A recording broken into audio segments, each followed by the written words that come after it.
host. These free host Facebook groups are full of toxic content, and half the time I'm like, do you even like hosting?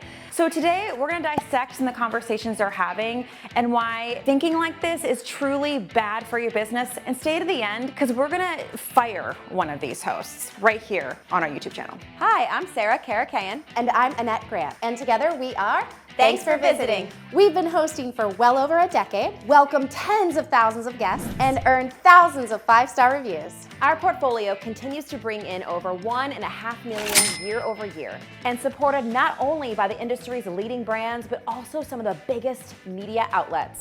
And we're here to help you with your furnished rental. How do you feel? The nerve of these hosts to, the thing is, they thought about this. They took out a Sharpie marker and wrote on their chargers, $20 charge if take home. First of all, look at this piece of tape. It is perfectly folded over itself, and it is a tidy host. This one says, you'll be charged $20 for taking this cord home. No, it actually says you'll be charged. No, that's what I'm saying. No I said ED. charge. So both of them have spelling mistakes. $20 charge if take home. That's not a full sentence. And you'll be charged $20. So if you're gonna reprimand a guest, please use full sentences here, but this is so out of bounds. And this is why we get blasted on social media. This is why people are mad at Airbnb hosts.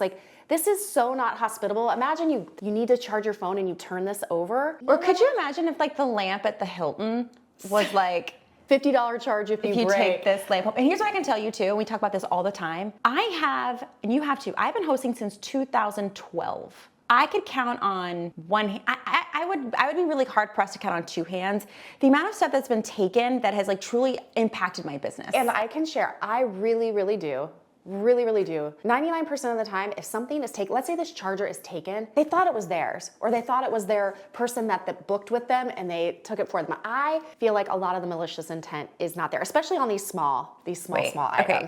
I also want you to talk about what this does to your own psyche. Thinking like this and doing this action, because I want to look up how much this actually costs. So that, I think, is the bigger impact. The thought of you getting out a Sharpie, writing these notes to your guest, you are in this defensive mode right from the get. It's like you are just waiting for something to be taken, something to go awry. You're asking for it at that point in time. And so the thoughts that people never had to remove things, you're almost enticing them to battle with you. But that is just, you cannot come with that heart of thinking that people are going to take from you. That is not what hosting is about. Let's talk about this too. So someone posted this picture of what they were very proud of themselves. And then all these people commented, this is why you should not bother to supply them. They walk off too easily. As a host, I don't want one more thing to monitor. I want to focus on a clean space. If you consider what you do in hosting is monitoring people, again, I know that you're missing the point. Oh, someone's like, I need to do this. Yeah, laughing face. Me too.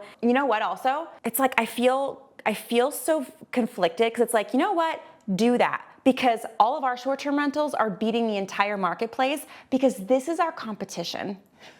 Okay? No, it's true. Our guests get yelled at by plugging something into the wall, or being charged $20 for, and I'm looking this up on Amazon right now, everyone. This cord is $7.99, $8.99.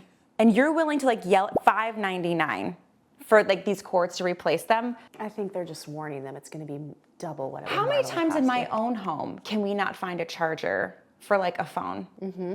It's something that happens. It's just like you said, they probably thought it was theirs, or the kid probably thought mom and dad took it. If you come at it with this ill intent, it's just putting this bad juju into your hosting business. And then you spread it on these free Facebook groups, and you're wondering do you even like hosting? Let's on to the next.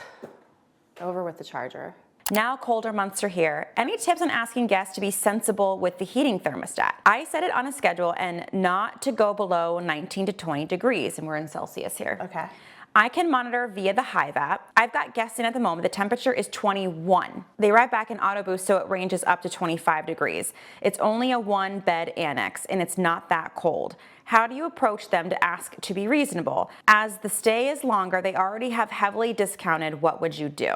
Ooh, okay. Now, the stay being heavily discounted, this is where if you decide to discount for your guests, you cannot hold this against them their entire stay. Yeah. You approve that. So number one there, I don't like that. They're already staying for heavily discounted. Well, you approved it. So that is completely out the window. I just don't like that thought process right there. Like they paid less, so their amenities shouldn't be less. Like, yeah. Again, going back to the Hilton would never say, hey ma'am, you booked this on Hotel Tonight, you can't turn up your temperature to your liking. I just think that, again, is unacceptable. And people sleep in different temperatures, people hang out in different temperatures. This is not like, when this is say, like, who's saying that this is sensible? What's reasonable? I agree. Because you, Regina, you think that's reasonable. But I'll tell you, my mother, and we'll talk in Fahrenheit, thinks that having a house at 60 degrees in the winter is reasonable because you can just layer on clothing. I don't live my life like that. I would have icicles. I don't live my life like that. No. Nope. And like, you know what my thermostat is right now? It's like 74. And a lot of people probably think that's unacceptable. But that's how you live your life. But again, this is an amenity. You know, I want to take it to, are we in there timing their showers? You took a 20-minute shower. That's not reasonable. I think what happens is this is something that we can see. And I actually want to, for all of you hosts, heed caution on things that you can monitor. They can become problematic. Your outdoor cameras, your thermostats. Imagine all the things you can't see, especially water. Like, you have no idea. Do you even think about how long your guests are taking showers for? Don't give them the idea. Do you think about how hot they're running the showers? Like, these are just some things that you're not worried about them because you can't monitor them like this. So I really want to just encourage everyone to lay off the like overseeing of all the things that you actually can like monitor on a daily basis. It'll drive you bonkers. You are in the world of hospitality. The outdoor cameras are meant to be notified, are meant there for you should you need to go back retroactively and find out, like, did someone steal something off the porch, or hey, you did throw an unapproved party, and here's like it's meant to be like go back and review it, not monitor it during the entire stay. I have another scenario. Would you ever, let's say it's 100 degrees outside, hot summer, and your guest doesn't like air conditioning. Would you ever like give them money write back them and say, I don't think it's reasonable. Like, you should have my air conditioning on. Or like, give them money back because they didn't use your receipt. Give them money. So that's where like a lot of times mindset shift too, of like, I'm sure there are plenty of people that stay throughout different months that have the temperature at something that actually helps your home or uses less energy. And like you said, we're not giving them money back. We're not calling them and saying it's not reasonable. We don't call our guests, hey, I think you should, we know you didn't brush your teeth twice a day. You should be using more water, or you should be taking longer showers. So I just want to reset, like, let people live the way that they live when they have a reservation at your house that is paid for. The same way you want to live your life when you're at a hotel. And I can give someone a little tip here. If you have a midterm rental stay, so over 30 days. This is good. They become a tenant, and if your utilities are built into that heavily discounted, or it really should be market appropriate for a longer stay, you can have a clause in there that says your rent covers, going down to 60 degrees up to 75 in the home, but anything above and beyond that will be X amount per whatever you could do that, like, and so that you are in line with utilities being included in that longer stay, or you don't have them included, but that's a little bit. Again, she's focusing on the wrong thing here. I don't think she's not being reasonable. She's not being reasonable. You're not being reasonable, Regina. Give me another. All right. Keep them coming. Actually, don't keep them coming because they're infuriating. My guest is pissed that I won't let them out of their last 2 nights. They did not purchase traveler's insurance. Mad because there will be bad weather the last 2 nights of their stay due to the storm in Florida. There is no evacuation order in our area. I feel a bad review coming my way due to this, and it's giving me anxiety. How would y'all handle this? Should I just let them leave and refund? Ugh. First, Kelly says, it's mind-blowing how many people are asking the same question the last few days. It's not rocket science. Be a decent human and let your guests go with a refund for the days. Think of the benefits of these actions versus not. Yeah, and I mean, when they're saying storm in Florida, like, does that mean hurricane? And like, evacuation order is like the last straw here, and that you are gonna have to refund. So I don't know why. My thought is, I don't want someone in my property that doesn't want to be there. That's when I think, like, I don't want to say holding them against their will, but they have asked you for a refund. There is a reason. There is a storm. And again, I don't know what the storm really means. Is it light showers or is it a hurricane coming? But I'm agreeing with Kelly on this one of like, listen to them. You can pay attention to the weather. Let them out. I don't want people on my property that don't want to be there. But again, this one kind of depends a little bit. Well, here's the thing. You're coming here for tips.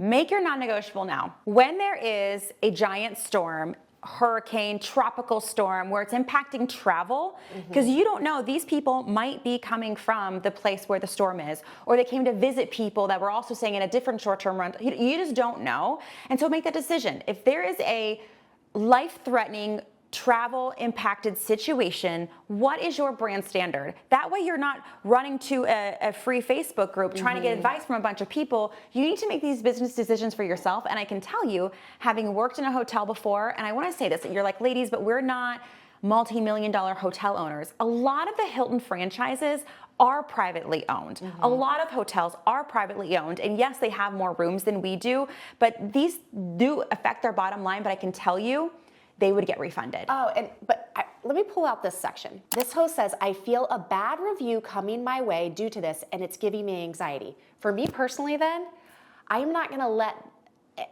I will give the refund. I don't wanna feel that anxiety. I don't wanna have the anxiety, get the bad review over the financial gain of this. And so that's where it's like, and why that's is it kind of the giving her answer. anxiety? Because the bad review is that much more financially impactful. Yes, exactly. So pick and choose your battles. If someone is telling you, and here's the deal, they do get offered up to buy travel insurance, and I always ask them first, like, oh my gosh, this is terrible. First things first. Did you happen to purchase travel insurance through Airbnb, or if you offer it through us? You didn't? Now you go to your brand standards, and I'm telling you, I'd give them the refund. I really would, because it's just the right thing. What would you want to do? And if you are staying in a place that, you know, where you do lose business out to hotels, and hotels would give the refund, they're going to stop trusting us as short-term rental hosts and being flexible when these giant storms happen, and they're going to go somewhere else. This is also an opportunity where, again, host specific, maybe you can negotiate with your guest of like, hey, I'll give you a 50% refund, just like this is where you could start a conversation. You could. Of doing that. If you are like wanting to hold on so tight. And again, I don't know how long the reservation was. There's some things that we don't. But I'm telling know you, about make your decision now, because these questions will come, and I would just build them into your budget. Like, build refunds into your budget that you can't rebook, and just plan for it. That's what you should do. All right, ready for the last one? I am. I'm a little scared. Picture of a not even a smart lock, like it's a. Yeah, this looks dicey. Is it me, or is common sense a thing of the past? This week alone, I've had 3 guests tell me they can't get in the door, said the code isn't working. Keep in mind, I rent a room in my house, so I'm typically here. First one, I thought maybe they just didn't know how to use it, so I kept it unlocked. The second day, they tell me they can't get in. I tell them it's not even locked. New guest the next same day. Again, not locked, and I was here today. Today, third guest is the same thing. I was 1 minute away, so I drove home, and I literally opened the door in front of him and said, it's not locked. I mean, do I really have to tell people how to use a door? Picture of a pretty normal door for reference. Here's what I can tell you. Again, I've hosted, so have you, thousands and thousands of stays, and every once in a while you get someone who just doesn't know how do you turn the lock on, or hey, whatever. But if 3 people in 1 week have told you that this is confusing, I need you to check yourself. Check your instructions. Is there another door they have to go into first? Are they at the wrong door? Like, did you put the wrong code in for the guest? Like, if 3 people in 1 week, because I can tell you, Stacy, common sense is not a thing of the past. Like, guests are usually quite savvy, especially since guests, it's not like a hotel where you have someone at the door literally telling you where to go. Like, people come to your property for the first time, they're out of their element, they're either in vacation mode or business mode or family visiting mode, and they're not thinking like you are since you live there, Stacy. And so I'm just saying, check your Stacey, instructions. I'm looking behind the door. I see cords.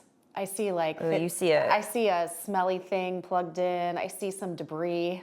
I'm seeing some things behind the door that are giving me some clues that I don't know if she should be hosting. But I'm with you. If 3 people, this is like the time it took her to type this into this group, she should have been either buying a new lock, talking to those guests, seeing why they couldn't get in, and figuring out, like, you should not have 3 people. I love that she's blaming. She is blaming them, 3 different people with 3 different brains, and hasn't even for 1 second thought that her or the lock might be the problem. And that is where whenever your guest has an issue, you have to look in the mirror first. Have to. And see, and guess what? If those 3 people told her, there's probably 3 other people that didn't let her know. There's obviously an issue here, and I just want to let you know, this is where if something is repeated, you really, really, really need to stop immediately and figure out what the issue. Here's what I is. have done in the past. When a guest can't get in or they can't find something, actually, we have this faucet at one of our properties, and it was the third time someone said, like, hey, the water's not on. And I'm like, that's kind of crazy, the water just to be off. And I was like, is it running in the bathroom and in the, at the sink in the bathroom? Like, yes. I'm like, okay, I'll be right over. So I come over, and like the faucet has two different ways you can put it on. You can put, it's a strange faucet. It's cute, but it's like one of those things that's like more complicated than it needs to be. And I said to them, I was like, this faucet is complicated because you have to turn it on at a different spot. You can either, it has this part that goes out like that, or this part that goosenecks over. I don't know what she's talking about. But here's what this person should have done, is if you're gonna go home, turn around and meet this guest, ask your customer, ask your guest, hey, here's how to use it. How could I have made my instructions different so you weren't confused like this right here? How can I deliver it to you differently? Because I'm too close to it. Right. I'm too close because I live here, I use this lock all the time, but you don't.